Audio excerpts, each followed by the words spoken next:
அனைத்து கால்நடை நண்பர்களுக்கும் வணக்கம். உங்கள் கால்நடை நண்பன் ஜேடிகே பேசுகிறேன். 7 வாட்டி செனை ஊசி போட்டுட்டோம், ஆனால் மாடுக்கு செனையே பிடிக்கல அப்படின்னு ஒரு நண்பர் கேட்டிருக்காரு.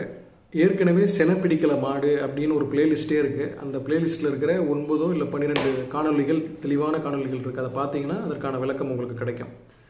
சிம்பிளாக ஒரு விஷயம் சொல்கிறேன். மாடு சினை பிடிக்குதா பிடிக்கலையா அப்படின்றத 2 முறை மட்டும் பாருங்கள். அதாவது 21 நாட்களுக்கு ஒரு முறை வலும்பு வருது, 40 நாட்களுக்கு ஒரு முறை 2 வாட்டி வலும்பு வரும் இல்லையா? இந்த 2 வலும்பு தவறி 3வது வாட்டி போச்சுன்னா செனை ஊசி போடுங்க. 3வது வாட்டியும் செனை பிடிக்கலைன்னா மருத்துவர்கிட்ட என்ன பிரச்சனைன்னு கேட்டு அதற்கான தீர்வுக்கான வழியை பாருங்கள்.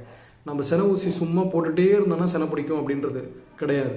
இத்தனை செனை ஊசி பருவங்களை நீங்கள் விட்டீங்கன்னா அதற்கான நஷ்டம் எவ்வளோ அப்படின்றது உங்களுக்கு தெரியும். சிந்திச்சு செயல்படுங்க. நன்றி, வணக்கம்.